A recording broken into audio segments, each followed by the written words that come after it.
नमस्कार दोस्तों, हरे कृष्णा चैनल में आपका स्वागत है। दोस्तों, श्री कृष्ण कहते हैं, घर की यह 5 चीजें कभी दूसरों को नहीं देनी चाहिए। आज हम आपको मां लक्ष्मी की एक प्राचीन कथा सुनाने जा रहे हैं। इस कथा के माध्यम से आपको पता चल जाएगा कि एक स्त्री को अपने घर की कौन सी चीजें दूसरों को नहीं देनी चाहिए। जो भी स्त्री यह चीजें दूसरों को दे देती है, मां लक्ष्मी उसके घर को छोड़कर चली जाती है। इसीलिए दोस्तों, आप इस कथा को पूरा जरूर सुने, क्योंकि आधा अधूरा ज्ञान घातक होता है। जो भी इस कथा को पूरा सुनता है, मां लक्ष्मी उसकी झोली खुशियों से भर देती है। दोस्तों, अगर आप चैनल में नए हैं तो चैनल को सब्सक्राइब कर ले, जिससे हर रोज आपको प्रेरणादायक वीडियो देखने को मिले। और नीचे दिए कमेंट बॉक्स में श्री कृष्ण को अपना आभार व्यक्त करते हुए जय श्री कृष्णा जरूर लिखें। तो चलिए, बिना देरी किए आपको वह प्राचीन कथा सुनाते हैं। दोस्तों, पूर्व काल की बात है। मध्य देश में एक अत्यंत शोभायमान नगरी थी। उस नगरी में एक सुकन्या नाम की स्त्री अपने पति और सास ससुर के साथ निवास करती थी। सुकन्या एक पतिव्रता नारी थी, जो सत्य धर्म का पालन करने में तत्पर और गृह कार्य में दक्ष थी। सुकन्या का स्वभाव अत्यंत दयालु था। वह सदैव दूसरों की सहायता किया करती थी। सुकन्या का पति संजय एक वैश्य था। उसकी अनाज की एक दुकान थी। वह बाजार में लोगों की जरूरत की चीजें बेचा करता था। सुकन्या अपने पति से बहुत अधिक प्रेम करती थी। वह अपने पति को ही परमेश्वर मानकर उसकी सेवा करती थी। सुकन्या नित्य पति से पहले जागती थी। अपने घर का आंगन को स्वच्छ करती थी, फिर रंगोली बनाकर आंगन की सजावट करती थी। उसके बाद वह अपने घर को स्वच्छ करती, फिर स्नान आदि कार्य संपन्न करके वह तुलसी को जल देती थी और देवी देवताओं का पूजन करती थी। इस प्रकार से वह रोज अपने नित्य कर्म करती थी। सुकन्या ने कभी किसी का अनादर नहीं किया। वह सभी के साथ मधुर वाणी में बातें करती थी। सभी लोग सुकन्या को देखकर कहने लगे थे कि यह तो साक्षात लक्ष्मी के समान गुणों वाली स्त्री है। यह अपने परिवार का कितने अच्छे से ख्याल रखती है। इसके अलावा सुकन्या दान धर्म करते समय कभी अपने हाथ पीछे नहीं खींचती थी। उसके द्वार पर जो भी याचक आता, वह उसे दान दिए बगैर नहीं भेजती थी। उसके द्वार से कोई खाली हाथ नहीं जाता था। जो भी भूखा उसके द्वार पर आता तो वह भरपेट भोजन करके ही लौटता था, जिससे उसके द्वार पर आए हुए सभी याचक अत्यंत प्रसन्न होकर उसे आशीर्वाद देकर लौट जाते थे। इतना ही नहीं, सुकन्या अपने पड़ोसियों की भी सहायता करती थी। उसके पड़ोस में जो भी गरीब और दुखी लोग रहते थे, उन्हें भी वह नित्य भोजन दिया करती थी। पड़ोसियों को जो जो चीजें लगती, सुकन्या बिना विचार किए ही दे दिया करती थी, जिस कारण से सुकन्या के पड़ोसी भी उसका बहुत अधिक सम्मान करते थे। वे कहते थे, अहो, यह सुकन्या तो साक्षात देवी है। देवी, साक्षात मां अन्नपूर्णा ने ही सुकन्या के रूप में जन्म लिया है। लोग जब भी सुकन्या की प्रशंसा करते तो वे सभी उसके विषय में अच्छी बातें ही कहते। लेकिन लोगों की बातें सुनकर भी सुकन्या ने कभी घमंड नहीं किया। वह उन सभी को आदर और सम्मान से ही बातें किया करती थी। फिर एक दिन की बात है, सुकन्या की एक पड़ोसन उसके घर पर आती है। सुकन्या उसका स्वागत करती है और बड़े प्रेम से उसे कहती है, हे बहन, हमारे घर में तुम्हारा स्वागत है। आज किस कारण से तुम्हारा मेरे घर पर आगमन हुआ है? यदि कोई वस्तु चाहिए तो मुझसे मांग लो, मैं तुम्हारी अवश्य मदद करूंगी।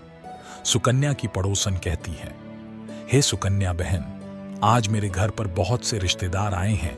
उनके लिए मैं भोजन बना रही हूं।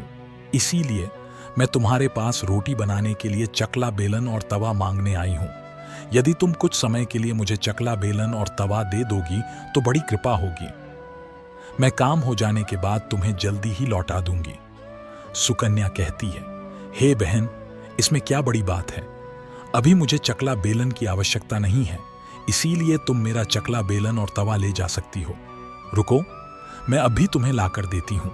फिर सुकन्या रसोई घर में जाती है और रसोई घर से चकला बेलन और तवा लाकर उस पड़ोसन को देती है। तब पड़ोसन कहती है, हे बहन, तुम्हारा बहुत बहुत धन्यवाद। आज तुमने मेरा काम सफल कर दिया। मैं अपने मेहमानों को भोजन कराकर तुम्हारा चकला बेलन जल्दी से लौटा देती हूं। सुकन्या कहती है, हे बहन, चिंता की कोई बात नहीं है। जब तुम्हारा कार्य पूर्ण हो जाएगा तब तुम मुझे लौटा देना। फिर वह पड़ोसन सुकन्या का चकला, बेलन और तवा लेकर चली जाती है। कुछ चकला, बेलन और तवा लेकर चली जाती है। कुछ समय बाद अन्य एक स्त्री सुकन्या के घर पर आती है। सुकन्या उसका भी प्रेम से स्वागत करती है और पूछती है, पधारो बहन, आज तुम्हें मुझसे क्या काम है? संकोच ना करो और बताओ तुम्हें मुझसे क्या चाहिए, मैं तुम्हारी मदद जरूर करूंगी। तब वह स्त्री कहती है, हे बहन, मेरे घर में बहुत गंदगी हो गई है और मेरे घर को साफ करने के लिए मेरे पास कुछ भी नहीं है, इसीलिए मैं तुम्हारे पास झाड़ू मांगने के लिए आई हूं। यदि तुम्हें कोई समस्या ना हो तो कृपा करके मुझे अपने घर की झाड़ू दे दो, मैं अपना घर साफ करके तुम्हें झाड़ू लौटा दूंगी। सुकन्या बिना विचार किए ही कहती है, हे बहन, बस झाड़ू ही तो है, इसमें क्या समस्या हो सकती है?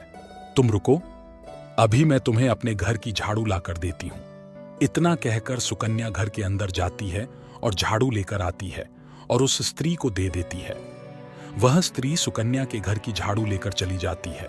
फिर कुछ देर बाद अन्य एक स्त्री सुकन्या के घर पर आती है। सुकन्या उसका भी बड़े प्रेम से स्वागत करती है।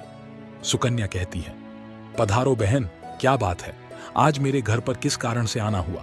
तुम्हें जो कुछ भी चाहिए निसंकोच होकर कहो, मैं तुम्हारी सहायता करने का प्रयास अवश्य करूंगी। तब वह स्त्री कहती है, हे सुकन्या, बहन, तुम बड़ी दयालु हो, मैंने तुम्हारे बारे में बहुत सुना है और तुम सभी की मदद करती रहती हो, इसीलिए मैं तुम्हारे पास एक छोटी सी मदद मांगने के लिए आई हूं। सुकन्या कहती है, हे बहन, संकोच ना करो, तुम्हें जो कुछ भी चाहिए मांग लो, यदि मेरे बस में होगा तो मैं मना नहीं करूंगी, मैं तुम्हारी सहायता अवश्य करूंगी। तब वह स्त्री कहती है, हे सुकन्या बहन, आज मेरी बेटी को देखने के लिए लड़के वाले आ रहे हैं, इसीलिए मैं चिंता में हूं, मेरे पास पहनने के लिए एक भी गहना नहीं है, तो मैं अपनी बेटी को क्या दूं? उसके पास पहनने के लिए अच्छे वस्त्र भी नहीं है, इसीलिए कृपा करके मुझे आप थोड़े गहने और वस्त्र उधार में दे दीजिए। केवल एक दिन के लिए जब लड़के वाले देखकर चले जाएंगे तो मैं तुम्हारे गहने लौटा दूंगी। उस पड़ोसन की बात सुनकर सुकन्या कहती है, बस इतनी सी बात है बहन, तुम चिंता मत करो, तुम्हारी पुत्री मेरी छोटी बहन के जैसी है, उसकी सहायता मैं अवश्य करूंगी। मैं अभी तुम्हें मेरे गहने और साड़ी देती हूं, जिसे पहनकर तुम्हारी पुत्री राजकुमारी लगेगी। फिर सुकन्या अंदर जाती है, गहने और साड़ी लेकर आती है और उस पड़ोसन को दे देती है। वह पड़ोसन प्रसन्न होकर सुकन्या के गहने और साड़ी लेकर चली जाती है। फिर शाम हो जाती है और अन्य एक पड़ोसन सुकन्या के घर पर आती है। सुकन्या उसका भी बड़े प्रेम से स्वागत करती है और कहती है, पधारो बहन, आज किस कारण से मेरे घर पर आना हुआ? बताओ, मैं तुम्हारी किस प्रकार से सहायता कर सकती हूं? तुम्हें जो कुछ चाहिए निसंकोच होकर कहो, मैं तुम्हारी मदद जरूर करूंगी। वह पड़ोसन कहती है, हे सुकन्या बहन, तुम बड़ी दयालु हो और तुम सभी की मदद करती हो, इसीलिए मैं तुम्हारे पास आई हूं। मेरा बच्चा भूखा है और उसे पिलाने के लिए दूध नहीं है, इसीलिए मैं तुम्हारे पास दूध मांगने के लिए आई थी। अगर थोड़ा सा दूध मिल जाता तो बड़ी कृपा होती। सुकन्या कहती है, अरे बहन, इसमें कौन सी बड़ी बात है, लो अभी मैं तुम्हें दूध दे देती हूं। सुकन्या रसोई घर में जाती है और थोड़ा सा दूध लेकर आती है और उस पड़ोसन को दे देती है। वह पड़ोसन प्रसन्नता से उस दूध को लेकर चली जाती है। इस प्रकार से सुकन्या अपने सभी पड़ोसियों की मदद कर देती है और प्रसन्न होकर घर का काम करने में लग जाती है। फिर रात होते ही उसका पति घर पर लौट आता है। सुकन्या अपने पति को प्रणाम करती है और उसकी खूब सेवा करती है। रात को दोनों पति पत्नी आनंद से सो जाते हैं। फिर दूसरे दिन वे जागते हैं तो उन्हें एक बहुत ही बुरी खबर कानों पर पड़ती है। एक आदमी दौड़ते हुए सुकन्या के घर पर आता है और सुकन्या के पति से कहता है, हे भाई, कल रात को किसी ने आपकी दुकान लूट ली है, सारा माल गायब है। सुकन्या का पति एकदम से घबरा जाता है और दौड़ते हुए अपने दुकान पर जाता है तो देखता है उसका सारा माल किसी ने लूट लिया है। वह देखता है कि उसके दुकान में रखा हुआ सारा धन भी चोरी हो चुका है। वह दुखी और निराश होकर घर पर लौटता है और सुकन्या को सारी बात बताता है, जिसे सुनकर सुकन्या बहुत दुखी हो जाती है। सुकन्या कहती है, आप चिंता ना कीजिए जी, हमारे घर में अभी बहुत सारा रखा हुआ है, जिससे आप फिर से व्यापार शुरू कर सकते हैं। फिर सुकन्या अपने घर की तिजोरी में देखती है तो वह भी पूरी तरह खाली दिखाई देती है। उसके अंदर का भी सारा माल अब चोरी हो चुका था। यह देखकर सुकन्या बहुत दुखी हो जाती है। उसे समझ में नहीं आता कि यह कैसे हुआ। सुकन्या का पति उस पर बहुत क्रोधित हो जाता है और पूछता है, सुकन्या, सच सच बताओ, हमारे घर के अंदर रखा हुआ सारा पैसा कहाँ गया? सुकन्या कहती है, मैं घर पर ही थी, सारा धन तिजोरी में ही था, किसने इसे चुरा लिया पता नहीं, कृपया आप शांत हो जाइए, हम कोई ना कोई उपाय जरूर ढूंढ लेंगे। सुकन्या का पति कहता है, यह जो तुम दूसरे लोगों को घर पर बुलाकर खिलाती हो, अनजान लोगों को घर में बुलाती हो, उसी का फल है। यह उन्हीं में से किसी ने हमारे घर का सारा पैसा चुरा लिया है। क्रोध में आकर सुकन्या का पति उसे भला बुरा कहता है। सुकन्या की सास भी उसे बहुत कोसती है और कहती है, तुम ही इन पड़ोसियों को घर की चीजें देती रहती हो, बिना सोचे किसी की भी मदद कर देती हो। उन्हीं में से किसी ने सारा पैसा चुरा लिया है। घर के सभी लोग सुकन्या को भला बुरा कहने लगते हैं। फिर सुकन्या अपने पति को दिलासा देते हुए कहती है, हे नाथ, मैंने मेरे कुछ गहने हमारी पड़ोसन को दिए हैं, मैं उसके पास से गहने लेकर वापस आती हूँ। फिर सुकन्या उस गरीब पड़ोसन के घर पर जाती है तो देखती है उसके घर पर कोई नहीं होता है। वह स्त्री भी घर छोड़कर सुकन्या के गहने लेकर भाग गई होती है। सुकन्या निराश होकर घर पर लौटती है और अपने पति को सारी बात बता देती है। सुकन्या की बात सुनकर उसका पति आग बबूला हो जाता है और सुकन्या को भला बुरा कहने लगता है। सुकन्या का पति कहता है, हे सुकन्या, तुम बड़ी मूर्ख हो, तुम्हारे ही कारण हमारा सारा धन वैभव चला गया है। तुम्हारे दान देने की आदत के कारण ही हमारे ऊपर यह मुसीबत आन पड़ी है। अब तू इस घर में नहीं रह सकती, तू अभी इसी क्षण इस घर को छोड़कर चली जा। सुकन्या कहती है, हे नाथ, आपके सिवा मेरा इस दुनिया में कोई नहीं है, मैं आपको छोड़कर कहां जाऊं? सुकन्या का पति कहता है, तू कहीं पर भी जा, लेकिन अब इस घर में तू नहीं रह सकती। तेरे ही कारण मेरा सब कुछ बर्बाद हो गया है। तू इस घर में रहेगी तो बचा कुचा सब नष्ट हो जाएगा। सुकन्या अपने पति को हाथ जोड़कर विनती करने लगती है, हे स्वामी, ऐसा ना कहिए, मैंने कोई अपराध नहीं किया है, आपके बगैर मैं जीवित नहीं रह सकती, मुझ दासी को आप घर से मत निकालिए। लेकिन सुकन्या का पति उसकी एक नहीं सुनता है और उसे अपने घर से धक्के मारकर निकाल देता है और कहता है, अब तू इस घर से चली जा और लौटकर मत आना, चाहे तो किसी नदी में कूदकर अपनी जान दे दे, लेकिन अब तू इस घर में मेरे साथ नहीं रह सकती। फिर सुकन्या दुखी होकर रोते हुए अपने पति के घर को छोड़कर चली जाती है। चलते चलते सुकन्या माता लक्ष्मी के मंदिर में जाती है और मां लक्ष्मी से प्रार्थना करते हुए कहती हैं, हे मां, मैंने ऐसा कौन सा पाप किया है जो मेरी ऐसी दशा हुई है? हे मां लक्ष्मी, मैं तो नित्य आपकी पूजा करती थी, फिर भी आपने मेरा घर क्यों छोड़ा? कृपया मुझे बताओ मां, मैंने ऐसा कौन सा अपराध किया जो आप मुझसे रूठ गई हो? फिर सुकन्या वहीं पर बैठकर सोचने लगती है, यदि मेरे पति मेरा स्वीकार नहीं करेंगे तो मैं जीवित रहकर क्या करूं? यदि मेरे ही कारण मेरे पति की दुर्दशा हुई है तो मुझे जीवित रहने का कोई अधिकार नहीं है। इतना सोचकर सुकन्या अपने प्राण देने के लिए नदी की तरफ जाने लगती है। नदी के पास जाकर सुकन्या माता लक्ष्मी से प्रार्थना करती है, हे मां लक्ष्मी, अब मैं अपने प्राण देने जा रही हूं। यदि मेरे द्वारा तुम्हारी पूजा में कोई कमी रह गई हो तो मुझे माफ करो। मैं अपने पति के बगैर जीवित नहीं रह सकती, इसीलिए अब मैं इस नदी में कूदकर अपने प्राण दे दूंगी। इतना कहकर सुकन्या नदी में कूदने ही वाली होती है कि साक्षात मां लक्ष्मी उस स्थान। मां लक्ष्मी सुकन्या से कहती है, रुक जाओ सुकन्या, रुक जाओ पुत्री, तुम यह क्या कर रही हो? सुकन्या आंखें खोलकर देखती है कि साक्षात मां लक्ष्मी उसके सामने खड़ी है। मां लक्ष्मी के दर्शन करके सुकन्या बहुत प्रसन्न हो जाती है और मां को बारंबार नमस्कार करते हुए कहती है, हे मां लक्ष्मी, मुझे क्षमा करो, मैं बहुत बड़ा पाप करने जा रही थी। देवी लक्ष्मी कहती है, हे सुकन्या, मनुष्य को स्वयं अपने प्राण नहीं लेने चाहिए, यह महापाप है। ईश्वर ने जो शरीर प्रदान किया है उसे ऐसे नष्ट नहीं करना चाहिए। सुकन्या कहती है, हे मां, मैं विवश हूं, मेरे पति ने मेरा त्याग किया है और स्त्री को अपने पति को छोड़कर नहीं रहना चाहिए। मैं अपने पति को छोड़कर जीवित नहीं रह सकती, इसी कारण से अपने प्राण देने जा रही हूं। देवी, लक्ष्मी कहती है, हे सुकन्या, मैं सब कुछ जानती हूं और यह भी जानती हूं कि तुम्हारे पति ने तुम्हारा त्याग क्यों किया है।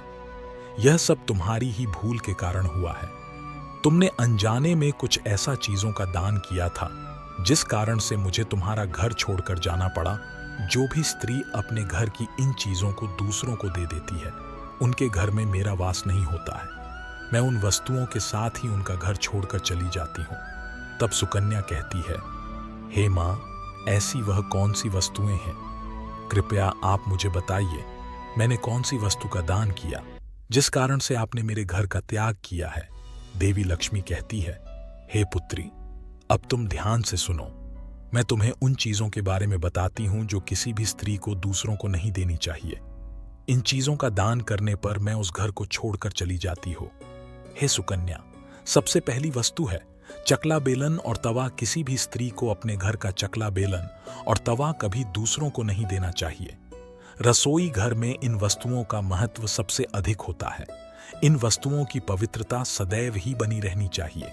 इन्हीं वस्तुओं से भगवान विष्णु को प्रसाद बनाया जाता है और तवे पर बनी पहली रोटी भी गाय को खिलाई जाती है। इसीलिए इन वस्तुओं को हमेशा स्वच्छ और शुद्ध रखना चाहिए। दूसरों को देने पर यह अपवित्र हो सकती है और फिर इनका उपयोग करना अशुभ फल प्रदान करता है। इसीलिए सुकन्या, तुमने अपने रसोई घर के चकला बेलन और तवा अपनी पड़ोसन को देकर पहली से बड़ी भूल की है। आगे मां लक्ष्मी कहती है, हे सुकन्या, अब तुम दूसरी वस्तु के विषय में सुनो।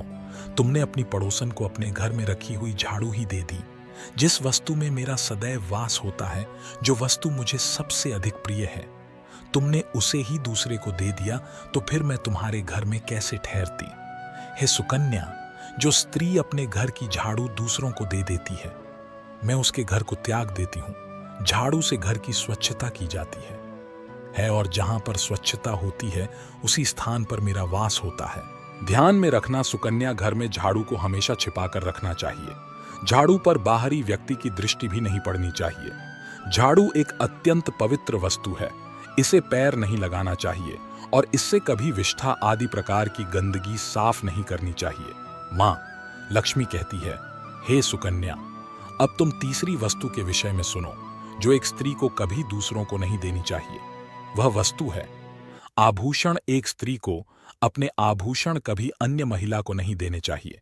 मैं सदैव ही आभूषणों में वास करती हूं। स्त्री के 16 श्रृंगार में गहनों का बहुत अधिक महत्व होता है। एक विवाहित स्त्री को अपने आभूषण कभी अन्य स्त्री को पहनने के लिए नहीं देने चाहिए। जो स्त्री अपने आभूषण अन्य स्त्रियों को देती है, उसके जीवन में दुर्भाग्य आता है। हे सुकन्या, अब मैं तुम्हें चौथी वस्तु के विषय में बताती हूं। किसी भी मनुष्य को शाम हो जाने के बाद कभी सफेद रंग की वस्तुओं का दान नहीं करना चाहिए, किंतु तुमने शाम के समय दूध का दान किया था। शाम को दूध का दान करने से जीवन में दुर्भाग्य आता है। शाम को सफेद रंग की चीजें दान करने से मनुष्य के जीवन में अशुभ काल आता है।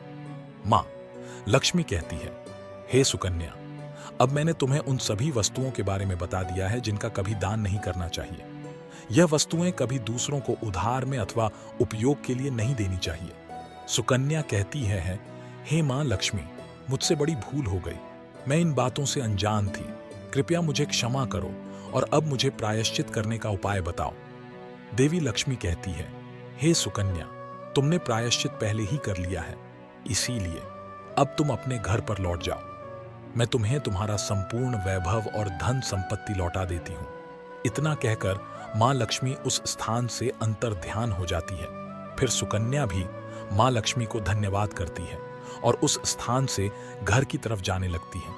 तभी उसका पति ढूंढते हुए उसी की तरफ आ रहा होता है। वह सुकन्या के पास आकर उससे क्षमा मांगता है और कहता है, हे सुकन्या, मुझे माफ करो। मैंने तुम्हें बहुत भला बुरा कहा था। तुम तो साक्षात देवी के समान हो। मां लक्ष्मी की कृपा से हमें अपना सारा धन वैभव वापस मिल गया है। जिन लोगों ने हमारा धन लूटा था, उन सभी ने हमारा धन हमें लौटा दिया और तुम्हारा नाम लेते हुए क्षमा मांग ली है। यह सुनकर सुखना बहुत प्रसन्न होती है और अपने पति के साथ घर पर लौट जाती है। मां लक्ष्मी की कृपा से सुकन्या के घर में फिर से सुख समृद्धि आती है। और उसके बाद से सुकन्या ने अपने घर की यह 4 चीजें कभी दूसरों को नहीं दी।